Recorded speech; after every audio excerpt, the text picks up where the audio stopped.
ہر جز کو کل کے ساتھ بامعنی ہے اتصال. ہر جز کو کل کے ساتھ بامعنی ہے اتصال. دریا سے در جدا ہے پہ ہے غرق آب میں. اب یہاں کچھ الفاظ کے معنی کو سمجھتے جائیں. شاعر نے کہا کہ ہر جز کا مطلب ہوتا ہے حصہ. جز کی جمع ہی اجزا آتی ہے جس کو ہم انگریڈینٹس کہہ رہے ہوتے ہیں انگلش میں. تو جز کی جمع اجزا آتی ہے. کل کا مطلب ٹوٹل. صحیح. اور اتصال کا لفظ جو جہاں آیا, اتصال کا مطلب ملنے کی میننگز میں. جیسے کہتے ہیں نا کہ بھائی مسجد سے متصل اتصال سے ہی ہے. مسجد سے بالکل ملی ہوئی بلڈنگ اس کے پاس ہے, ملی ہوئی ہے بالکل, متصل اتصال سے مطلب ملے ہوئے کی میننگز میں ہے یہ اتصال. ہر جز کو کل کے ساتھ بامعنی ہے اتصال. دریا سے در جدا ہے. در کہتے ہیں موتی کو. موتی. دریا سے در جدا ہے پہ ہے غرق آب میں, لیکن ہے آب میں غرق, پانی میں غرق. تو مطلب کیا ہوا اصل میں اس شعر میں ایک نظریے کو بیان کیا شاعر نے. صوفیہ نے ایک نظریہ پیش کیا ہے جسے کہا جاتا ہے نظریہ وحدت الوجود. اب یہ نظریہ وحدت الوجود کیا ہے, اس کو سمجھ لینے کی ضرورت ہے.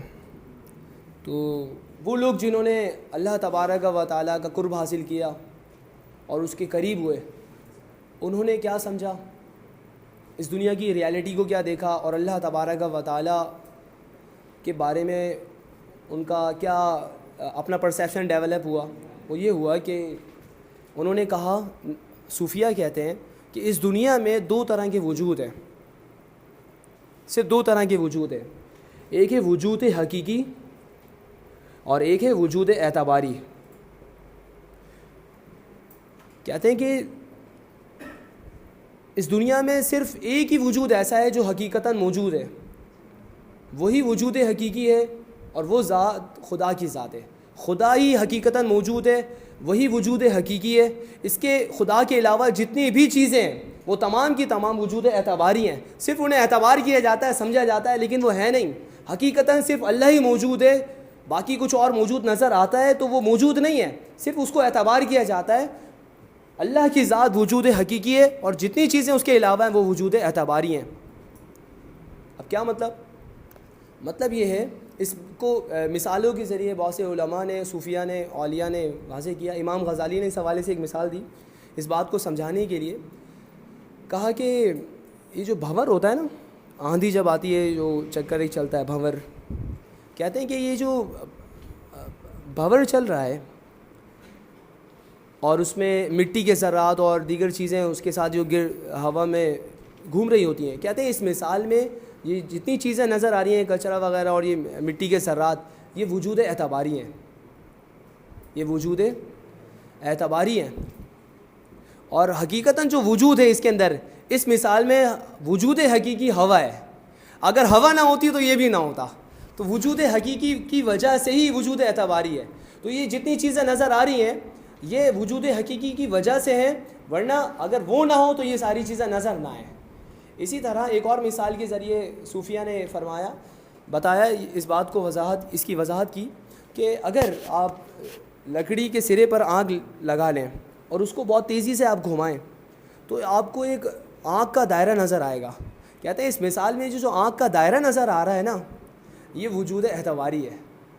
نظر تو آ رہا ہے لیکن ہے نہیں ہے, اس کو صرف اعتبار کیا جا رہا ہے, سمجھا جا رہا ہے. اور حقیقتاً جو وجود اس میں ہے وہ اس آنکھ کا ہے جو کہ اس لکڑی کے سرے پہ چل رہی ہے.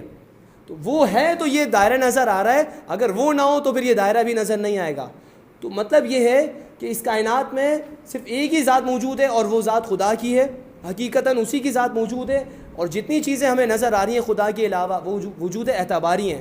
اگر خدا کی ذات موجود نہ ہوتی تو وہ بھی نہ ہوتی. خدا کے علاوہ جتنی چیزیں وہ بھی نظر نہ آتی. وجود حقیقی ہے تو وجود اعتباری ہے, اگر وجود حقیقی نہ ہوتا تو یہ بھی نہ ہوتی. اس کی وجہ سے یہ ساری چیزیں قائم ہیں. یہاں پر ایک مثال اور ذہن میں آ رہی ہے میرے. اگر ہم آئینے کے سامنے کھڑے ہوں تو آئینے میں جو ہمارا عکس نظر آتا ہے وہ وجود اعتباری ہوگا. سمجھنے کے لیے میں نے کہا. اور حقیقتاً موجود کیا ہے, وہ تو وہ شخص ہے نا جو سامنے کھڑا ہے. اگر سامنے کھڑا ہوا شخص نہ ہوتا تو وہ عکس بھی نظر نہ آتا.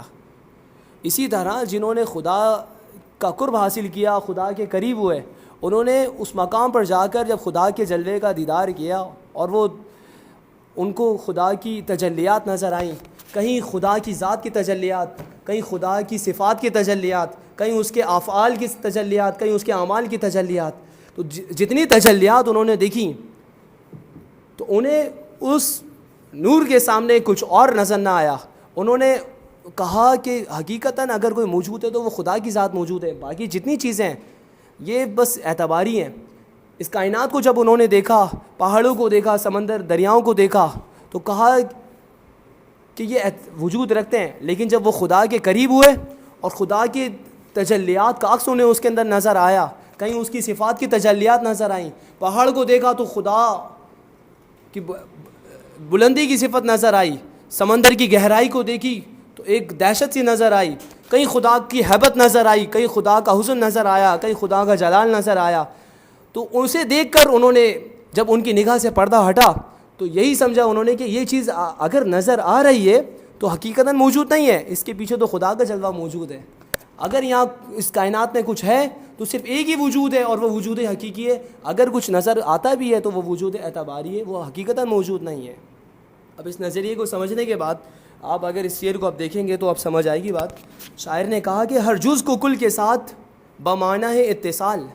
ہر جز اپنے کل سے ملا ہوا ہے، ہر جز، ہر ٹکڑا اپنے کل سے، اپنے جس سے وہ نکلا، جس سے وہ بنا، اس سے تعلق رکھتا ہے، اس سے ملا ہوا ہے. ہر جز کو کل کے ساتھ بمعنی ہے اتصال. اب مثال دیتے ہوئے کہتے ہیں کہ دریا سے در جدا پہ ہے غرق آگ میں. اس کی مثال ایسے ہی ہے جیسا کہ موتی اگر دریا میں نہ ہوتا اور سیپی کے منہ میں نہ ہوتا تو وہ موجود ہی نہ ہوتا. اگرچہ موتی اس سے جدا ہو گیا ہے لیکن وہ اپنے موجود ہونے میں اس کا محتاج ہے.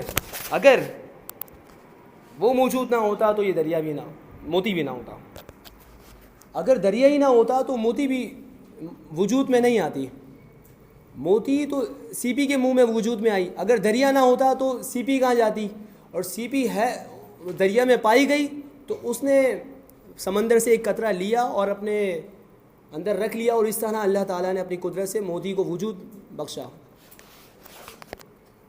تو یہاں سمجھانا یہ چاہتے ہیں کہ اسی طرح انسان کو بھی یہ بات سمجھ لینا چاہیے کہ خدا کی ذات موجود ہے، موجود تھی اور موجود رہے گی. اگر وہ ذات تھی تو انسان وجود میں آیا. اگرچہ انسان خدا کا حصہ نہیں ہے، اگر خدا کا جز ہوتا تو یہ بھی خدا ہوتا، اگرچہ ایسا نہیں ہے، لیکن اس کو بھی اپنے بنانے والے سے تعلق رکھنا چاہیے، صرف اپنی ذات میں بغن نہیں رہنا چاہیے. اگر یہ خدا سے تعلق نہیں رکھے گا تو فنا ہو جائے گا، ختم ہو جائے گا.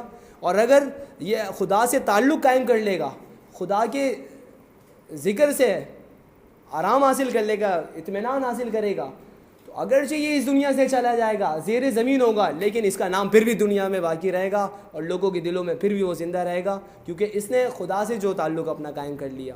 میسیج یہ دینا چاہتے ہیں کہ انسان کو اپنی ذات کی نفی کرنا چاہیے اور خدا کے عشق میں اتنا فنا ہونا چاہیے کہ اس مقام پر وہ پہنچے اور یہ کہے جیسے غالب نے کہا تھا عشق کے مراتب کو بیان کرتے ہوئے کہ ہم وہاں ہیں جہاں سے ہم کو بھی کچھ ہماری خبر نہیں آتی، اور خدا کے اتنے قریب ہو جائے کہ اپنی ذات کی نفی کر دے، پورا دھیان خدا کی طرف ہو اور وہ کہے کہ صرف خدا ہی ہے اور خدا کے علاوہ کچھ اور نہیں ہے.